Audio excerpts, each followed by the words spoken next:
Hello and welcome to the I Can Do podcast with Benjamin Lee. We're here to talk about tips and strategies to have an I Can Do mindset. Life is what you put into it. Get the most you can. Here's your host, Benjamin Lee.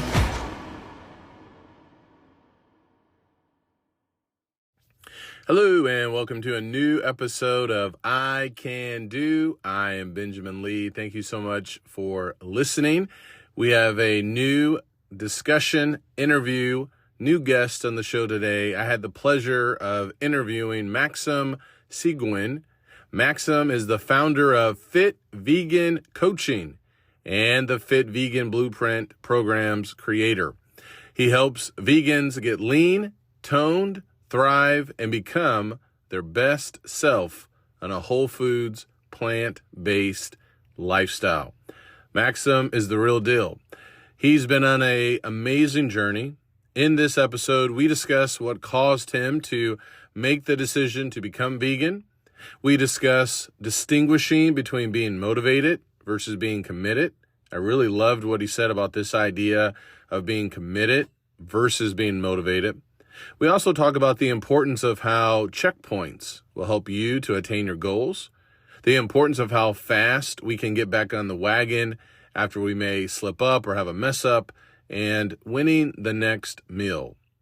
And we also talk about if you decide to become vegan, a very simple thing that you can do to slowly ease your way into that lifestyle. So I really appreciate Maxime being on the show. I know that you will enjoy this conversation as well. Here we go.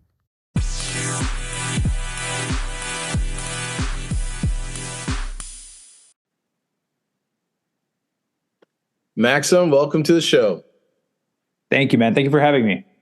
You are welcome. Thank you for allowing me to be on your podcast as well. A few weeks ago, I know we connected from Robert Cheek, and that was great being able to get to know him last year as well. So I know you're doing a lot of amazing things. You have a very busy schedule. Happy birthday. I know you just celebrated a birthday a few days ago. How are you feeling now entering into a new decade of life? Yeah, thank you. It feels good. It's been very interesting. I feel like I've been looking forward to like that shift in decade just because of like what I told you when you're 20 something, like regardless of how much you're trying to change the world, like credibility goes down. They're like, oh, cute, you're trying to change the world. You're 20 something. And so I think like now there's a bit more seriousness to it just because I can say 30. So just excited for more impact ultimately. Yeah, well, you've already changed the world quite a bit in your 20s. And I think sometimes people can underestimate. I think it's Tony Robbins who says this quite a bit, right? People overestimate what they can do in a year and underestimate what they can do in a decade. And you've actually have done quite a bit. So kudos to you. Thank you. Yeah. Well, tell us about this journey. You're in a new decade of life. It's been, 9 or 10 years since you became a vegan. For the audience here, walk us back. How did this get started? When did you make this decision? What were some of those challenges as you decided to go on this new journey of life and health? Yeah, absolutely. And now reflecting back on it, it's the one decision that changed the trajectory of my life ultimately, because my whole life is centered around it now, especially with the cancer aspect. So realizing like that's the one thing that literally shifted everything. So like over 9 years ago, I used to be a bodybuilder and a power lifter. So I'm 6'4", I was 240 pounds. I think it was deadlifting like 550 pounds at the time, squatting 410 pounds, bench pressing. It was like 310 pounds what I could do at a time. So I was a part of the 1,000 club in my lift. And I was just really big and strong, heavy meat eater because I grew up on a farm. So, we had our own chickens, we had cows, we had geese, we had bunnies, we had everything. And so growing up in that environment, it was very meat heavy. And when I was 240 pounds, I was training with one of my buddies one day who was a fitness model. And he gave me a ride to the gym. And ultimately, after the gym, he was like, hey, I just need to make a quick pit stop. Do you mind coming with me? I was like, you drove me here, so I don't really have a choice. Mm-hmm. And so ended up into that friend's apartment. As he opened the door, there was a runway. in the middle of the apartment, like a high fashion runway. I was like, what kind of friend you got here? And it's like a pretty big apartment too, right? I was like, what kind of friend you got there? It's like, oh, it's my modeling agent. I'm just here to pick up my comp cards, which are like your business cards when you're modeling. It's like they're really big with your photos and your measurements. Okay. And so she looked at me and she was like, hey, we have an open casting coming up like in a week or so. Like I see something under those like big chubby cheeks. I was 240. Like I was puffy. Mm-hmm. And she's like, try losing some weight, see if we can do a photo shoot. I was like, you know what? I've done bodybuilding, I've done powerlifting, I've played basketball at college level, I've done martial arts, I've done a lot of different things at that point in my life. I was like, let me just try this new thing. And so I, at the same time, signed up for a fitness competition. So not bodybuilding, but fitness. You're more kind of wearing like board shorts versus a Speedo. Or Speedo once. I was like, that's it. I'm going to go for board shorts moving forward. So started to train for that. And the whole goal was just to get leaner, right? I didn't have to get smaller. I just had to get leaner. Okay. Got leaner, did my first photo shoot. And then I got like a lot of compliments, grew up very insecure. That's the main reason why I went into bodybuilding. I was like really skinny and scrawny growing up. I was shaped like a spaghetti noodle because I was really tall, and got bigger, started to get some compliments. And then I booked a job and I made some money. I was like I made money by someone taking a photo of me. In my head was just like, I had a hard time wrapping myself around it. I was like working at Subway, making sandwiches for people. I was like, this is more fun. I get to like work out and be fit and I make money. Let me hit the pause button real quick, if I can. Yeah. You said you got leaner. Tell the audience, what did that look like? So you're 6'4", you're 240. What did that look 200. like? I think I was about 40 pounds. You lost about 40 pounds? And how long did that take you? Probably like 6 months, I think. Okay. Yeah. But so were you like practicing then, like with the modeling as you were losing weight, or was it all right after you hit that number, you just went in and did it? Yeah, it's when I got a certain level of leanness where I'm like, I think I look good now. Let's just book the photo shoot. Gotcha. Because bodybuilders, they get to a level of leanness that's not very appealing to a lot of people. So you actually need more body fat to look nicer on camera versus like being really shredded. So got to that point, did the photo shoot, then I booked a job, made some money, and I was like, dude, I just made as much as I made in a full day. And like one of the jobs was like a full week that I made at Subway. I was like, let me just do this thing instead. Yeah. And so went back to the agent and I was like, well, I'd like to do more jobs. And she's like, okay, well, you're too big, right? Like I was still pretty muscular at the time. And she's like, because you're 6'4", you're technically too tall to do high fashion modeling. Most guys are like 6'2". And it doesn't sound like big of a difference, but when there's 15 guys that are 6'2" and you're 6'4", I obviously stand out from everyone. So it was a little bit too much. So when I was walking, I kind of like shrink myself with my shoulders like this. But ultimately, that was the point. Like, you need to get smaller. But I'm like, I'm lean right now. Like, I don't know how much more body fat I can lose. She's like, no, it's the muscle that's the issue. And so I was like, well, I have to lose muscle? I've worked so hard to build this thing, right? Yeah. So I was like, okay, you know what? Like, I've tried bodybuilding, I've competed, I've done powerlifting, I've done all these things. Let me just try this thing full out. So I went on Google. I'm like, what diet's going to allow me to get skinny, right? Not lean, not muscular, skinny. And then vegans showed up, said vegans are skinny and weak. And I was like, great. I don't care about being weak. I just need to be skinny. And so I substitute. So for almost 3 years, I was eating the same thing every day, which was a dozen eggs. Okay. Yeah. Tell us. Yeah. So it was a dozen eggs for breakfast. I think it was 10 egg whites and 2 full eggs, a cup of oatmeal, half a cup of blueberries, and 2 tablespoons of peanut butter. That was my breakfast every day for 3 years. And then after that, for 5 meals a day, I would have 2 to 3 chicken breasts with a cup of rice, some broccoli, and some hot sauce. It's the typical bro bodybuilding type of diet, right? And I did that for 3 years. And so when I did the discovery of like vegans are skinny, I was like, great, let's just get skinny. The next day, I think it was a bowl of frozen blueberries, bananas, and dates was my breakfast. And that was over 9 years ago. Okay. So I got some questions here. Yeah. So in a matter of 24 hours, you were able just to make that mental shift. How were you able to do that? I mean, 3 years, you may have been bored eating that after 3 years. That's a long time to eat the same thing. But just let go of all of that in one day. Walk us through that process. Did you have any fear? Were there limiting beliefs? Obviously, there couldn't have been that much if you're able to do it in a day. Yeah. Well, I'll share something about me. If I want something, I'll do what's needed for me to get it, regardless of what are the consequences of it, regardless of how hard it is, regardless of who it's going to impact. So it has its positivity, but it also has its downside to having this type of personality, which I've improved as I've matured. But back then it was like, I want to do this thing. I'm going to do this thing, regardless of what else it affects in my life. Wow. And so it was just like, well, I want to do this thing. The goal has shifted. And then I had to be very disciplined to be able to do bodybuilding, to get to that level of leanness and step on stage. So the discipline was already kind of built into me. So now it was just like, well, let's apply this same aspect to this area now. And so that's why I made the switch overnight. And ultimately it came with consequences, which was, I didn't know what to eat. I didn't know what was vegan food. All I knew was like fruits and vegetables. To me, the concept of like, I knew about rice, obviously, but to me, it's not like rice wasn't a vegan food. I didn't associate it as a vegan food. It was a source of carbs to supplement the chicken I was eating when I was bodybuilding. And so, the whole purpose was to get skinny and lose as much muscle mass as possible. And so in my first year, I did the opposite of everything that I knew to build muscle. I stopped eating protein. I stopped strength training, and I just did cardio. Managed to lose 80 pounds in my first year, right? So I had kind of like bulked up a little bit after the photo shoot, put on some weight because I don't like staying that lean for too long. So ultimately I ended up going down to about 160 pounds after a year. Because I'm 6'4", right? So I was like really back to being really skinny. Yeah.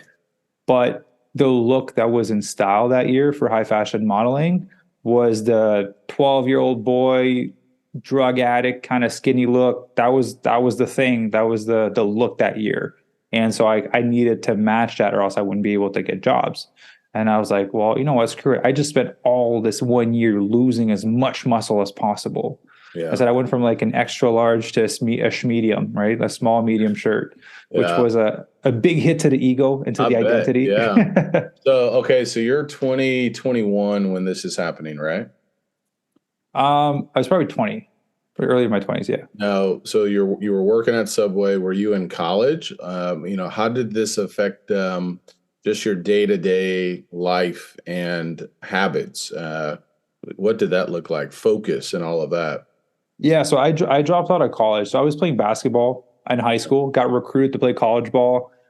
Played college ball, was only there because I love basketball. I already had a hard time with school. Right. And in my head at the time, it's like there's book smart, there's street smart. I'm like, I'm really street smart. The book smart, I had a harder time sitting down and kind of focusing on things that I had no desire to do. That's why when I want something, I'll study for 20 hours in a row because I actually enjoy it. Right.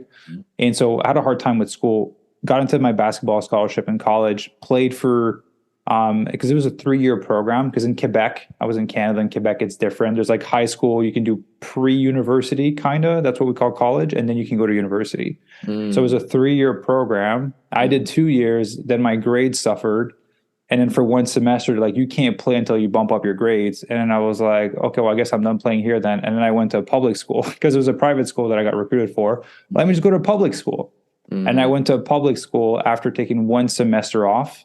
And so ultimately stepped away from kind of school at that time, and I just went straight into working. So I was just working, living in my parents' house, working out. That's all I was doing at that time. Yeah. So how long then did you model? About 2 years, maybe two and a half years. Yeah. Yeah. Where did the mindset, if I can ask, of you just being able to immediately say, okay, look, this is what I want. This is what I'm going to do to get it. I know you have coached 500 plus people, and we'll talk more about your business later. That can be hard for a lot of people, especially like going to vegan or really anything else, right? Making that decision and just severing or cutting things off and saying, I'm doing it.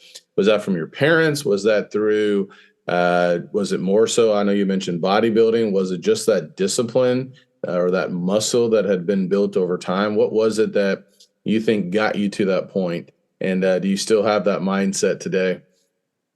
I do, but in a more mature way. But I'll be honest with you. I don't know where it originated from, because I think my first big love was basketball. Yeah. And, I grew up on a farm. We didn't really have like people living around us. So it was pretty much like me, my brothers, and my family. Like we didn't have like visitors because we live on 140 acres of land in the middle of nowhere. And so it was me shooting hoops in the barn. And so after watching a few basketball videos, my dad's 6'8", so he played basketball. My mom's like 6 foot tall too, played basketball. And so I was like, well, let me just try this thing. And I kind of got hooked into like the ball going into the net. I was like, oh, like this is the thing that makes you feel good, right? The ball goes into the net, you scored. And I got addicted to wanting to become better at that. And ultimately, I just started practicing all the time. And I think that's kind of where it built up. I was like, I want to be good at this thing. Let me do more of it, because it just makes sense that in order to be good at it, I need to do more of it. And basketball was the first love where I really wanted something for my life, because I wanted to play in the NBA at the time, right? I was like, let me just train for this. And so it's the first thing I fully gave myself into. And I progressed really well, right? I think the first time I shot hoops was because I was in Canada. We were wearing skates. We were skating on the ice. And there was a basketball net there. And my buddy's like, I have a basketball in my car. We were like young kids in their parents' car. He's like, we just started shooting hoops with ice skates in the middle of winter in Quebec. And I was like, this is fun. Yeah. Yeah. So that's kind of what built it into me. And then once I got success in basketball, I ended up playing in high school, played in college, got recruited NCAA Division II, part scholarship, didn't really have the money to go for it. So that's when I kind of switched to bodybuilding. But just to see that I could have some level of success by applying more hard work, I was like, this is great. Then technically I can literally have whatever I want as long as I work hard for it. And there's a long enough of a timeline for me to get the thing. And so that's kind of what I've been living by since then. Yeah, this is good. Let's talk about this a little bit, because I know that can be challenging for a lot of people. One of the things I experienced, and people made fun of me, this is back in, I think it was 2016 or maybe 2015. It was Thanksgiving. It's my favorite holiday, especially when the food has like been sitting around in the fridge. The next day, the food is always better. Watched a documentary, I don't know if it was Forks Over Knives or another movie, but I was like, okay, I'm going vegan. Like, watching that. So we had all this food though. And like the first 24 hours, I was fine. And then I already started making like compromises in my head. Like we had leftover cornbread. And I was like, well, there's only a couple of eggs in that, right? And so it's not a full steak. Yeah, that's exactly right. So it lasted for like 36 hours. What advice do you give to clients or people who are listening, who are ready to make this shift, whether, to vegan in particular, or to something else, but maybe there's some limiting beliefs or this idea may be missing out. That's something that you have that's pretty strong where you're able to do that. How would you coach someone going down that path who's ready to say, okay, look, this is enough. I need to go in this direction? Yeah. So I don't think the cutthroat approach is for everyone, because I feel like there's a difference between like being motivated to change and being committed to change. Right. So to me, I've always been more of a cutthroat person, and I understand that the majority of the world doesn't function that way. And there's nothing wrong with that. A lot of people I work with do not have that cutthroat approach. And so it's more of like a gradual process. So to me, it's if I say that I'm going to do something, I'm very careful about the things that I say that I'm going to do, because I know that I will follow through on them. And so it's like, is this really a thing that I want to commit to? And so when I ask people when they have a goal, it's like, are you interested in the goal? Is it like kind of a cool goal for you to do? Or are you like genuinely committed to it, that you're ready to do what needs to happen for you to reach this goal, regardless of the timeline? The timeline is what screws everyone up. Right? Tell us more about that. What do you mean by that? Yeah. So we all have this expectation that we all want things fast, right? We live the Amazon Prime life of like, I want this thing, let me get it right away. And so same thing for fat loss. We think that because we want to have the body that we want, it should happen in 90 days or whatever the commercials are saying nowadays, right? And so if you remove the timeline and you just commit to getting to the outcome, first of all, you're guaranteed to get it, right? Because if you don't fail, you can't quit. Ultimately, you can always get the thing that you want. The timeline is what makes people fall off. They're like, well, I gave myself 90 days. It's been 90 days. I haven't reached it. Let me just revert back to my old ways, right? It's the duration of the goal setting that screws everyone up. And I get it. You need to set a goal so that you have a checkpoint, but the checkpoint is not the end of the race, right? It's a checkpoint. If you didn't reach it by that point, who cares? If you genuinely want it, set another one. Just give yourself another 90 days. Ultimately, it's your health and your body that we're talking about, right? It's the vehicle that will allow you to live for a long time and feel good while you're doing it. And so the duration is what messes with people, because they set too short of timelines. We set goals and timelines with the expectation that everything will go perfectly. And I get it. Everyone that we work with has the best of intentions when they come in. Oh, you'll see, Coach Maxime, I'm going to stick 100% to the training and nutrition plan the whole way through. And at first I'd be like, that's great. Let's get going. And now I'm like, hey, I can appreciate that that's your intention, but here's the reality of it. You're going to eat the cookie where you're not supposed to eat the cookie. All these things are going to happen. So if we understand that failure and tripping and falling off the wagon is a part of the journey, then all we need to focus on is how fast do we get back on the wagon, right? It's not if we're going to fall, as we are, but how fast do we get back? Because some people will fall and they'll be like, you know what, Ben? Next year, New Year's resolution, that's the year for me, right? Or next month, when we're the 1st of July, that's when I'm starting. Right. Yeah. And then it's like, oh, well, next Monday I'll start, right? So how about you just win the next meal, right? That's pretty fast to me. How about you get back on track the next meal versus throwing the rest of the day, the rest of the weekend, the rest of the week, the rest of the month away? Would you recommend then more, I like that language of checkpoints versus goals? And yeah, I agree. You know, obviously we can have goals and things like that. Do you use that kind of language with clients, like with checkpoints? Like, all right, 30 days, 60 days, 90 days. A lot of programs are designed around 1, 2, 3 months, things like that. That would be a better approach then? Well, to me, that was more kind of like out of sharing on top of my head, that language. Gotcha. What we do with our members is I'm upfront with them. Gotcha. I'm like, hey, we've coached over 650 plus people at this point. On average, it takes you about 4 months to lose 20 pounds, which most people are going to tell you, hey, you can do this in 2 months. You can do 10 pounds a month, easy, right? But yet there's not enough time for you to mess up. There's not enough time for you to learn new habits and new skills. So the majority of people we work with, man, it's like minimum 8 months to 2 years. Gotcha. Like we need time to build this a part of your identity, right? I like to use the analogy of full immersion, right? So Ben, if I grab you and I throw you in the middle of London, UK for 10 years, do you think you're going to come out with a little bit of an accent and some slang words after 10 years? My voice definitely would change. Yeah. Right. And so same thing here. I'm trying to immerse people into our world so they have a different language in how they speak about their health and their body. They have a different way of viewing how they approach training and nutrition. So they have, that's what I call their blueprint, a healthy blueprint in their mind of how to live sustainably. So to me, I'm just trying to immerse them and just bombard them with the right way to do this ultimately so that they have this for the rest of their life. Right. Gotcha. Talk to us more. I like what you said about a distinction between motivation and commitment. Can you expound on that a little bit more? For sure. And motivation is completely emotion based, right? You can go on YouTube, type motivational video, and there's going to be millions of them. And then you watch them, you're like, oh, I'm ready to change the world. Let me go and work out. And then if you just wait about like an hour and a half and you sit on your couch, you're like, well, tomorrow morning, I'll wake up early and I'll go and do it, right? So it's purely emotion based.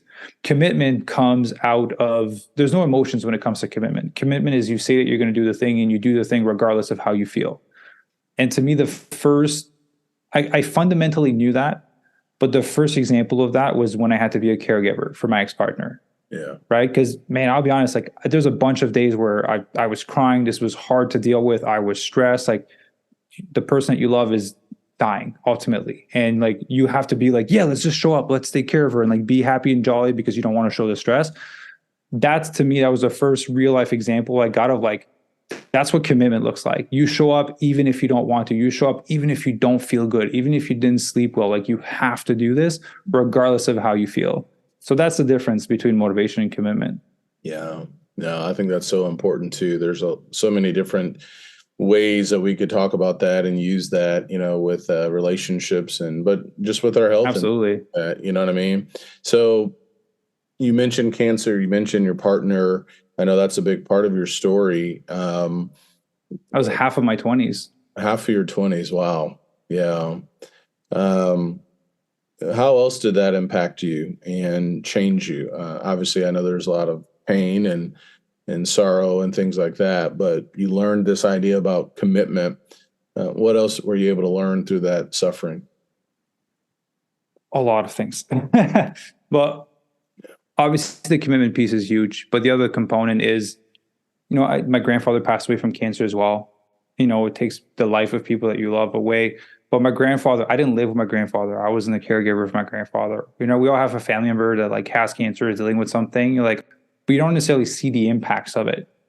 And so for me to have been 24/7 for almost 5 years, like every day, waking up to screams in the middle of the night, having to drive to the treatment, having to at one point help my partner get dressed, to have like all these things, I saw what losing one's health looks like, right? And I'm grateful that I didn't have to experience it, right? I got to experience it secondhand, and I acknowledge that. Some people have gone through it, and it's freaking terrible.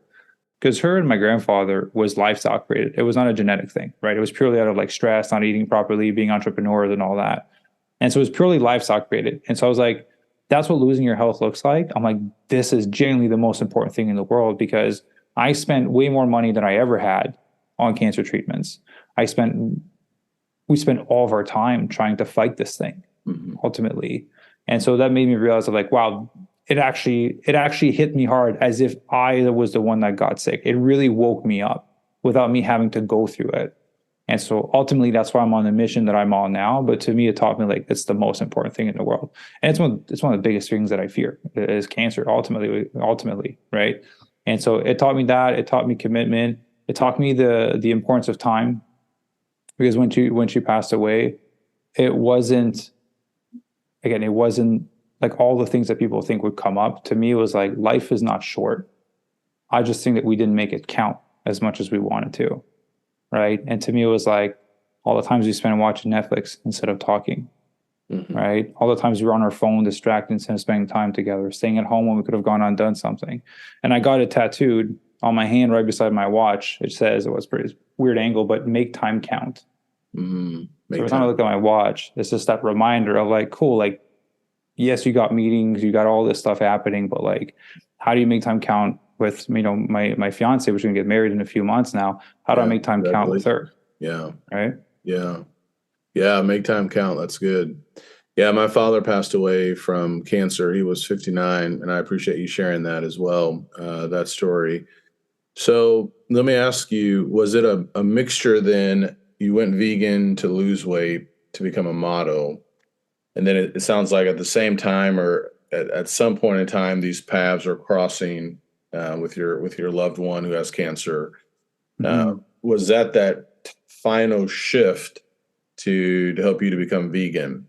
Why vegan? Was that it? Did it turn into more than just looking good as a model, but now understanding I have to make this time count? Yeah. So when I first transitioned, yes, it was to get skinny. Within the first year, that's when I watched Forks Over Knife. And that's when I first got introduced to the connection between cancer, heart disease, all these health conditions in correlation to eating meat. And that's around the same time that I watched that documentary that my grandfather got diagnosed with cancer. Gotcha. I think he was 63 when he passed away. He had a heart attack at like 40 something. Like, he had a few of them. He was not the healthiest person, right? He taught me his favorite snack was a toast with melted butter and Nutella on top of it with a glass of orange juice. So, he liked sugar. Yeah. So that's when I made the connection for the first time. I was like, it makes sense, because that's how he's been eating and that's how he's been living, right? Yeah. And so when he passed away, I think a few years went by. Okay. And I stayed vegan the whole time, right? Because once he got sick, then the connection was made in my head. I was like, there's something there. And after the first year of modeling, I lost a ton of weight, but also like I was feeling good, right? I had mental fog that I didn't know that kind of went away, because I thought I was really slow when I was in school. I was like, I can't like focus on anything, right? Like actually I was like, my God, I have more brain capacity than I thought I did. The other part is my nose cleared up. I didn't know this because that's how I lived my whole life. But I had tension in my upper nose and like mucus. And then I cut out dairy, and within like a few, like basically like a month or two, it went away. And I was like, I can take a full breath. But I didn't know I could take a full breath before, because that was my norm. I had lived like that my whole life. And so to me, I just started having all these experiences. I was like, my gut health got better. The mucus, my nose, my breathing got better. My brain capabilities got better. I was like, man, this is like, why would I go back to eating meat? I feel so good right now. Yeah. And so that's what got me to stay. Grandfather locked it in. Fast forward a few years, that's when I meet my ex-partner, which was almost 7 years ago. Okay, I got you. Yeah, so it was a few years after my grandfather passed away. So almost 7 years ago, I was with her for 4.5 years to 5 years, and then she passed away 2 years ago. Yeah. That's kind of what sealed the journey for me of like, man, if there's any clearer sign in this is what I'm supposed to be doing with my life. Yeah. You mentioned this. You mentioned why would I ever want to go back? Yeah, you're exactly right. I'm curious though, have you seen that, or what's been your experience with some of the clients, who have lost 20 pounds in 4 months or 30 or 40 or however long they're staying on, after a year or two? I've had conversations throughout the years with people, and I can remember someone, and they would get to this point, where they felt really, really good. But then they would stop the very things that got them there. But the rationale was, well, I feel great now.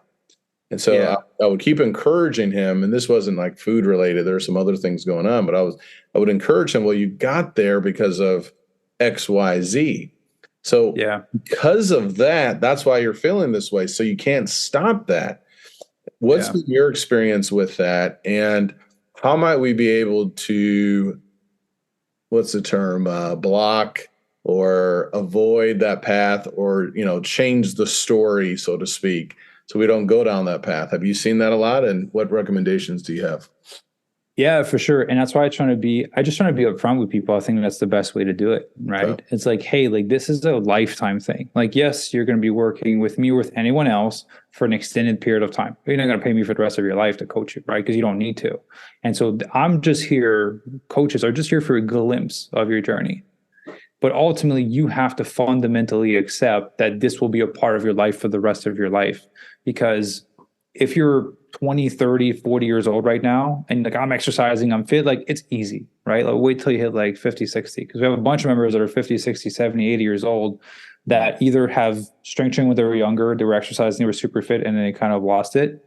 And so many people won't touch strength training, especially women typically won't touch strength training because they're scared to become like Arnold. And then I say, like, look at me and Ben. We've been working out for a long time. We don't look like Arnold yet, right? So it takes a lot more effort than people think. Arnold. I just got to say, I saw this funny video of a guy saying, like, women, what they think will happen to women when they touch a weight, and they just like really scared, and they touch the weight, and then they just jump up. It's like a buff suit. They go like, ah. So yes, ladies, you should lift weight. You won't look like Arnold, but they haven't been lifting for 20, 30, 40 years of their life. And then we start them on just a basic strength training plan. And like, well, like I feel stronger. My posture's better. I have more energy. And so realizing that strength training will mean different things for you at different stages of your life. When you're 20s, 30s, and 40s, get it. You want to look good. You want to feel good, right? You want to feel comfortable in your clothes when you're at the beach and all these things. And when you get into like your 60s, 70s, 80s, and 90s, and so the meaning changes, but the vehicle stays the same, right? And so it's about accepting that it will be a lifetime thing if you want to continue to feel good for the rest of your life. Strength training should be at the base of everyone, like literally everyone for the rest of their life. Strength training, 3 times a week, full body, right? Just basic. That's going to make the world of a difference in how your body is going to feel into your older age. But then the thing is, the people that are 20, 30, 40 that are listening right now, be like, I'm invincible. My body's going to be like that. I've been working out for 30 years. And then they get to like 60 and 70 and they're like, okay, it hurts. Like muscle mass goes away real quick. It doesn't stay on. Well, speaking about that, you lost a lot of your muscle mass. What did that look like once you became vegan, dedicated to that, with regaining muscle mass? Yeah. So I never last year was the only phase I ever did to trying to pack on more muscle. Okay. Last year was the first time in 9 years that I've done that, because after I had lost the weight, I kind of stayed in that modeling shape after. And then I fell into like Ironman and triathlon, which if you're bigger, you're slower. So I never really did an active muscle building phase. And this past year was the first time I've ever done it. So I went from like 170 to about 205 pounds. Wow. So now I'm cutting back down to like 190-ish, which is kind of like where I like to hang out and where I feel good level of leanness. I'm light enough on my feet to kind of run and do all of these things. Mm-hmm. It's doable. It's a lot of work to pack on that much muscle. Yeah. And to me, after doing this 1 year, the goal was to hit 210, 215. And I was like, you know what? I don't like being this big. I just feel uncomfortable. Was it bulky or what? Heavy or what? Yeah, it was just you're heavier on your feet. Right. And so I like swimming. I like cycling. I'm so used to being agile on my feet That 205, I wasn't super agile on my feet. I felt like a heavy baked potato, man. I was like so heavy. I had a hard time. I couldn't dunk the basketball. I dunked yesterday for the first time since the bulk, but I couldn't dunk a Really? basketball because I was so heavy. So I just like being able to like jump and move in an agile way versus like being big and strong. Because I've done it at 240. Man, my butt was so big. I was hitting everything. I turned corners and I hit water bottles, like door frames. You just notice how wide you are. Yeah, it wasn't my favorite thing. Now, were you doing or checking the like blood markers and things like that when you gained that 35 pounds? Did you notice any other negative changes? Did things pretty much stay the same? For this last time? Yeah, when you bulked up. Yeah. Or do you keep track of blood work, or is that something that you measure as well? And did you see any differences in yourself? Yeah, I just did blood work, I think like 3 weeks ago. Everything stayed the same. So I'm doing it whole food plant based, right? There haven't been really any differences. And it was a year to put on like 30, 35 pounds. So spread out really slowly. What did you do? I mean, like, what did that look like? Did you double up portions? I know, obviously, being vegan, a lot of people think carbohydrates are bad, they're not safe. That's not true. Yeah. You can eat fruit, vegetables, potatoes. There's just so many different oatmeal, so many different things out there, grains.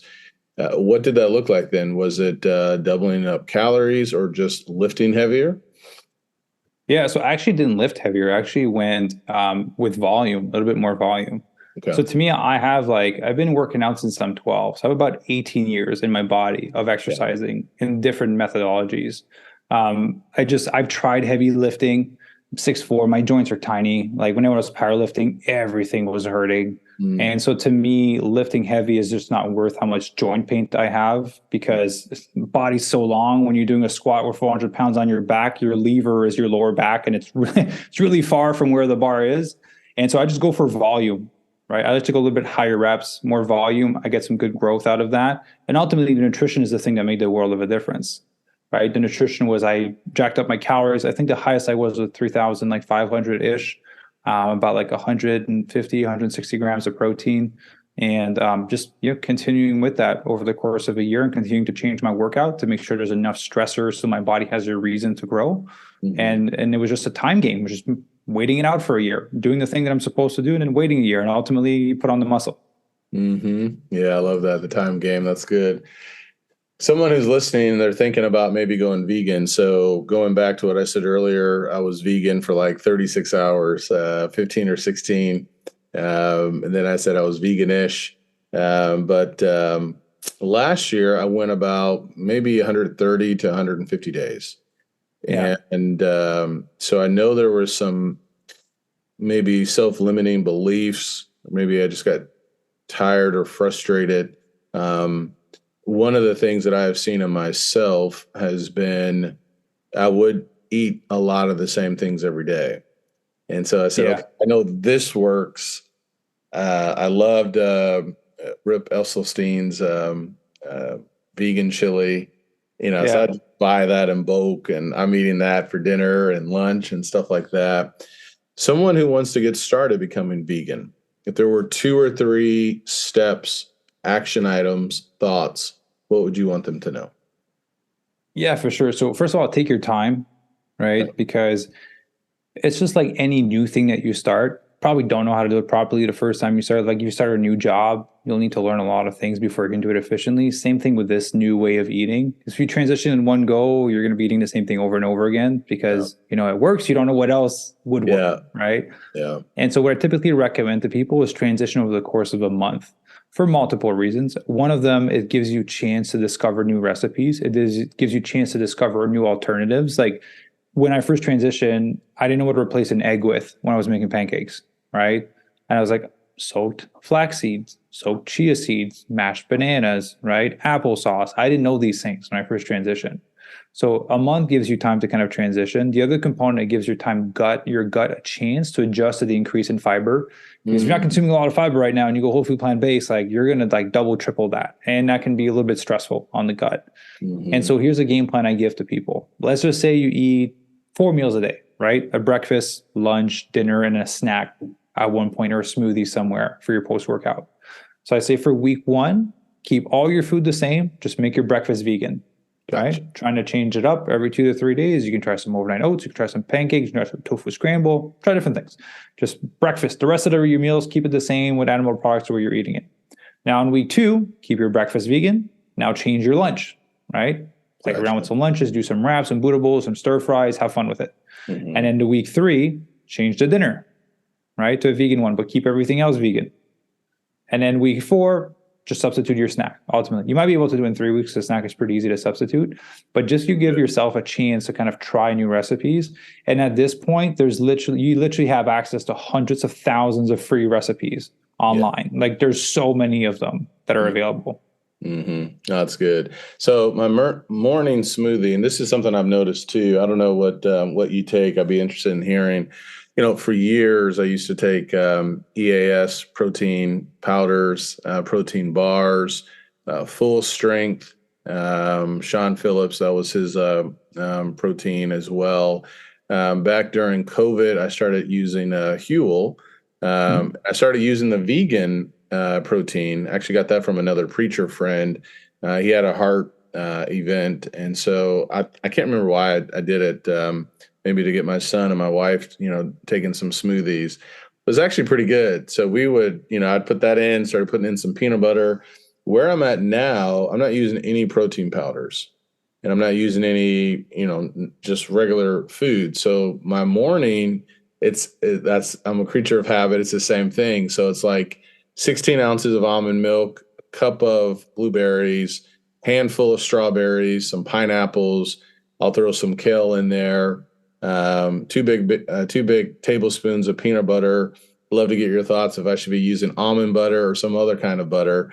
But I just mix all that up. So, my morning is typically, and I feel great. I feel full for hours without the protein, but it's all just vegan. So I'm not 100% vegan by any stretch of the imagination, but I definitely can see that because I've been playing around with blood type eating as well. So I said, you know what? I want to take out the chicken. And I've eaten chicken like forever. And so, but I haven't had any chicken now. I guess I had some last week when my son gave me a little piece of his.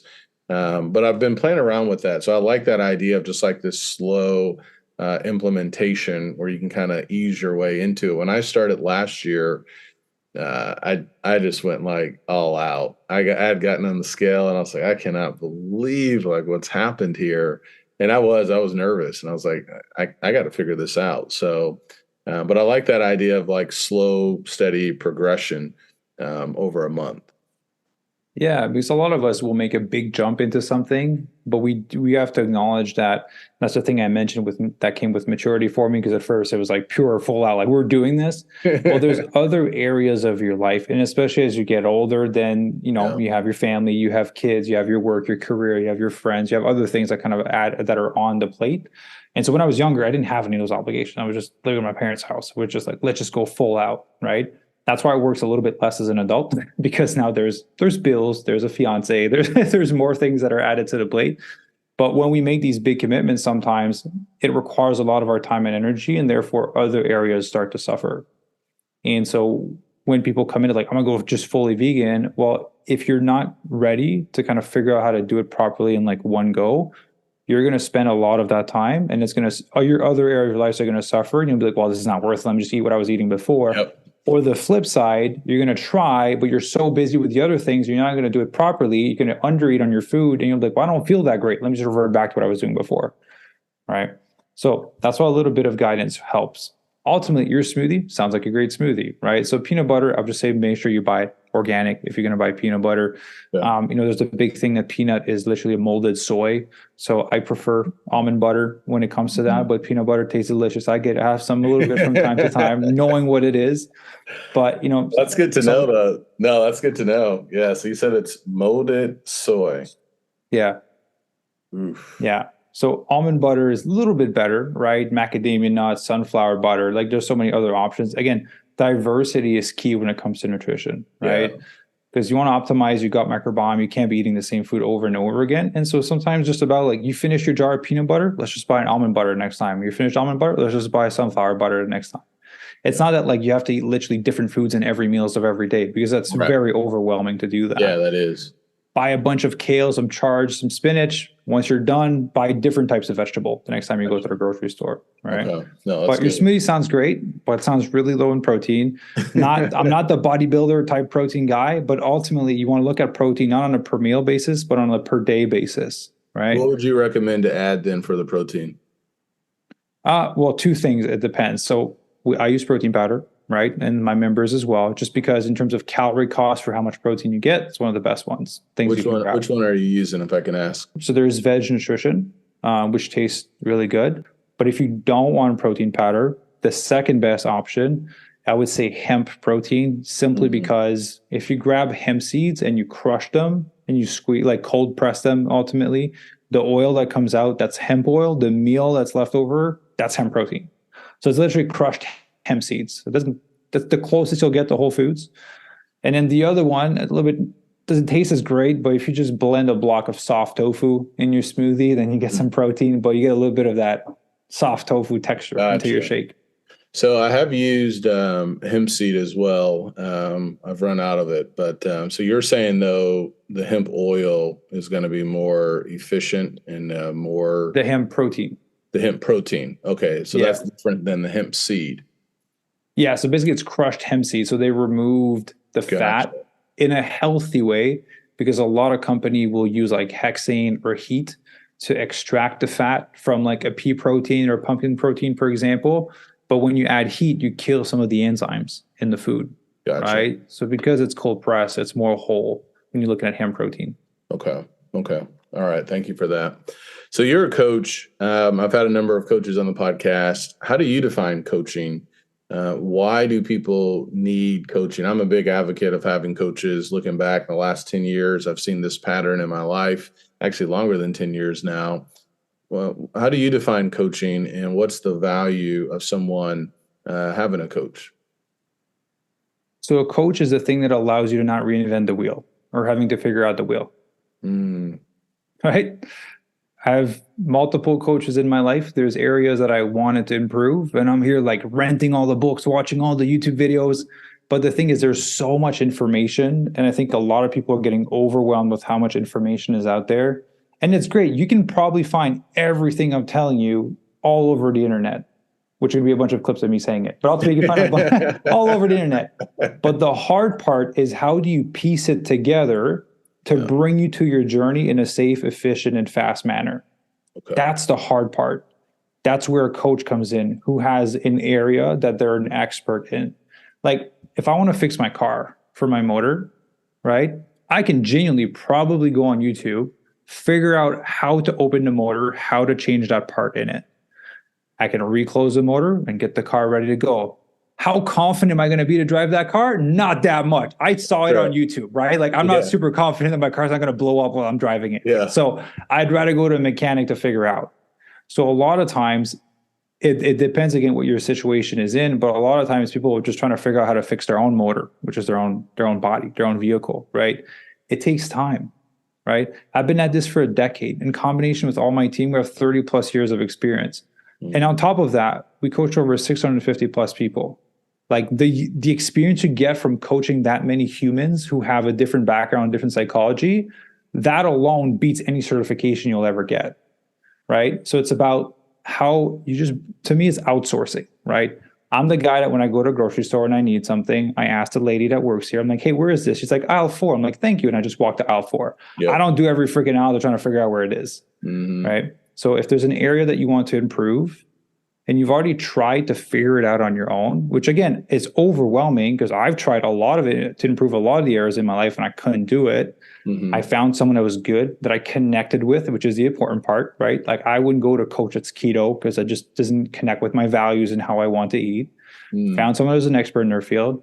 I was like, hey, how do I get there as fast in a safe manner and efficiently as possible? They're like, here's the blueprint for it, right? Which is why I called my program Fit Vegan Blueprint. Here's the blueprint for it. Do these things. So that's one component of coaching.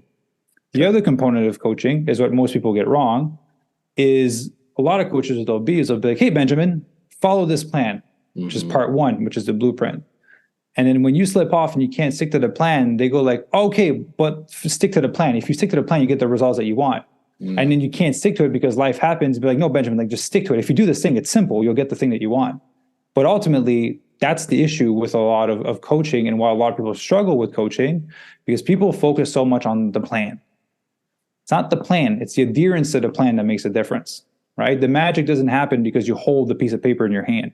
It's doing the thing that's on the piece of paper. So that's a psychological issue. That's a mindset thing, right? Self-sabotage, limiting belief. Your friend that you mentioned earlier that was at this place that was feeling so good and then just kind of like stopped doing the thing because he was doing so good, right? That's a form of self-sabotage. And I wanted to add to that point, a lot of people don't know how to handle feeling good. Why is that?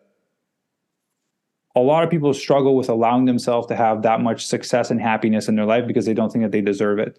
So once they get to a place where like, I look good naked, I look good on the beach, I feel good, I have energy, and then their brain goes like subconsciously, right? It's not a conscious, subconsciously it's like, well, I never felt this way before. Like, do I deserve to feel this good? Like everyone's looking at me. Do I deserve this attention? I don't want this attention. And you self-sabotage, revert back to your old ways.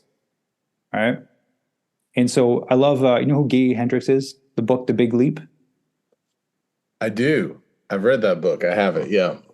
Right. So upper limiting. So you get to this upper limit of how much happiness, joy, and success you're willing to allow yourself to experience. Right. Had the pleasure of interviewing him. Did you? Man. Yeah. So I had him on the show like 2 weeks ago. Oh, okay. I got to listen. He lives like 30 minutes from my house. Lives in 30 minutes from my house. From your house? Yeah. He's really close. But so what I noticed in a lot of transformation is people will drop 40 pounds, 60 pounds, crazy transformations. And then if you let them be for a little bit, they'll find a way to revert back because they're like, I just felt too good, right? I didn't know how to handle having this much energy. That's what everybody says they want, right? Everybody says they want this success, to feel good, to have this whatever huge following or whatever the goal that they're trying to accomplish. And it sounds like Tony Robbins' analogy too, with the temperature. Exactly. Turning the temperature up, turning it down, things like that. So how does someone break through this upper limit without giving too much away from the book or listening to that podcast episode? How do you help people? Yeah, it's through conversation and awareness. Okay. So that's the hardest part, right? Is having awareness in the immediate moment that you're about to self-sabotage. That's the hardest part, right? You can know all of it, but sometimes you're just in your head about something and then you self-sabotage and you catch yourself after like, oh, dang, I see what I did there. And so ultimately it's just about having awareness and practicing that muscle of like, okay, I feel really good. Things are great right now. Your partner says something and you're about to snap back or say something else. And you're just like, oh, if I say that, I'm sleeping on the couch. I'm just reverting back to where I was before, right? I like to like not feeling good and dealing with the thing that I know how to deal with. And so it's just about catching yourself. And that comes down to awareness ultimately. And so the more you do it, the better you become at it. It's like a muscle. The more you squat, the stronger your legs become. Eventually you start to catch yourself and you're able to go to another level. And I shared this on our podcast that we recorded. One of my mentors said, with new levels comes new devils. And so it's not because you break through that limit, that upper limit, there's going to be another one that's going to show up there. It's going to be a new thing for you to deal with. And that's the beauty of life, right? Yeah, you just get to bust through one and continue going. Yeah, that's right. Yeah. Life brings about a lot of different challenges. This has been great. I know we only have about 5 more minutes left. I'm curious, you're a busy man. You have your own company. You're the CEO. You're engaged. You just had a birthday. You have tons of people on your podcast. You have 2 podcasts. What are you doing to make sure that you have this time for self-awareness? Great question. So my mornings are mine. There's no I have 2 cell phones. So there's my personal cell phone, there's my business cell phone. The business cell phone doesn't open until I'm ready to talk to people. The personal cell phone is like my fiance, my parents, someone needs to call me because there's an emergency. That's the personal cell phone for her. So the mornings are mine. It's my time to like read, meditate, go and work out, do my thing. Evening time, stop working at about like 5, 6 p.m., depending on the week. After that, phones are off. It's quality time with my fiance. I also take 1 week off at the beginning of every quarter. So this next week, I'm not touching an electronic device for a full week. Just no social media, no screen, nothing for a full week. It's just me. My family's gonna be in town. I'm gonna be spending time with them because I see them like once or twice a year. We're going to go camping. I'm going to go in the woods. I just want to live like a hippie for a week. I don't want to touch electronics. Right. I just want to completely disconnect. And that's when I think my best realization come. I get to fill up my cup, because I get to fill up my cup by spending time with myself, spending time with the people that I love outside of being on screens. That's the thing I think that drains me the most, which is interesting because all my businesses are built around this. But that's why I need that time to kind of disconnect. So mornings, evening time with family, weekends are with family, and then 1 week off every quarter. Yeah, no, that's great. Thank you for sharing that. Yeah, I know there's a lot to that. I was just listening to Cal Newport. He's written a number of books like Deep Work, Digital Minimalism. Yeah. Someone had asked him the question, how are you able to read 5 books every month? He said, well, you may not believe it, but it's because of my phone. He said, I don't have anything on my phone that is like attractive to look at or to scroll. So he has a YouTube channel, which I think is interesting, but he doesn't have the app on his phone. And he said, you'll just be surprised how much time the phone will take. And yeah, over a day, 40, 60, 70 minutes. It may not be all at once, but that's an hour to read in a book. So yeah, it adds up quite a bit. How long did it take you to get to this point of taking a week off every quarter, turning your phone off first thing in the morning? How long did that take for you to really develop? Yeah, so the phone off has been 2 years, because I've been in business for 3+ years now. So the first year of business, I was like everyone, like just contact me whenever you want. Phone is always on. I'm always on. Second year, I was like, I need boundaries. I'm getting tired, right? So then I started setting those boundaries. The week off every quarter, that's since this year. So in January, went to Cabo with my fiance. That's when I proposed to her on that boat over there. The second one this year was when I moved from Vancouver to California, ultimately. This is my third one. So this is the first year I'm doing that. Next year, I'm stepping it up. It's going to be 2 weeks off at the beginning of every quarter. Next year, 2 weeks. 2 weeks off at the beginning of every quarter. Yeah. I just want to like go to Europe for like 2 weeks and just like hang out and do nothing. That's awesome. That's awesome. Well, this has been great, Maxime. I appreciate it. Where can people find you, and how can people work with you if they are desiring to get some coaching? Yeah. fitvegan.ca is the best platform. The podcast is on there. Our episode is on there. The YouTube channel, the Instagram, everything is there. If you want to book a call with me directly, the link is there. But the main thing that I tell people, if you're going to book a call with me, like I make sure that you're in a place where you're committed to the change and not motivated. Because genuinely, if you're not, I will tell you that this is not a great time for you to start. Like genuinely. Well, okay. Yeah, I don't want, it doesn't make sense to me for people to kind of come in and work with us and do nothing. This doesn't make me feel good. It stresses me out, right? Like people not doing the work because I care so much about people succeeding stresses me out. So I don't want anyone coming in that's not ready to do the work. And so I filter through people through that initial call. Gotcha. So at the end of that call, I'm curious now, at the end of that call, if you can sense based upon, I guess, questions, feedback, that they're more motivated but not committed, you're just saying, hey, listen, I'm not the guy for you. Within 20 minutes of us talking. What's the telltale sign, if I can ask? If they're really nonchalant about their goals and kind of what they're doing, there's disinterested. They're not like already taking some form of action towards the things that they want. You can tell in people's voice and energy as well. So there's a lady last week, I just turned her around. I was like, I just don't think you care like that much about the thing that you want to do. Like, I just don't care you're ready. I don't think you're ready to kind of like exercise. And she was like, you know what? Like, I'm mainly here because my husband told me to book the call. I was like, great. Like, so this is not like a good time for you to do this, right? It's like your husband wants you to, but you're the one who's going to be doing the squats and the push up and eating the food. So yeah, that's good. Motivated versus committed. I love that. I love that. Yeah. Final thought. I appreciate you being on the show. Final thought. Well, first of all, thank you very much for having me on the show. I really appreciate it. It's always a pleasure connecting with you, man. Yeah. Hopefully we get to work out in LA or somewhere one day.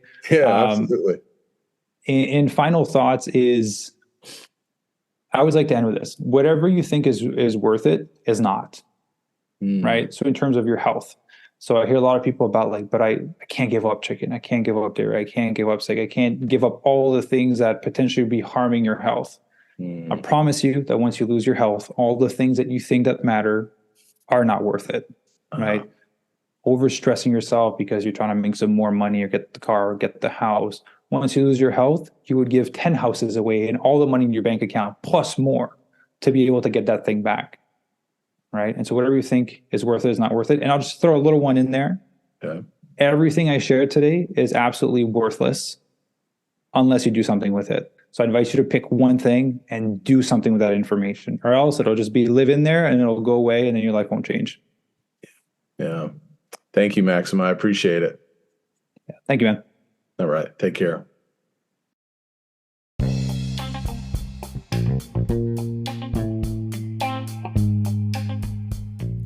Once again, thank you so much for tuning in to this episode.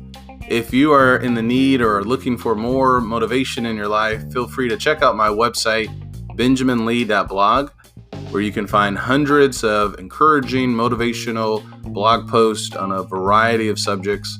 You can find all of my books, which can also be found on Amazon.com, and other podcast interviews with a variety of people.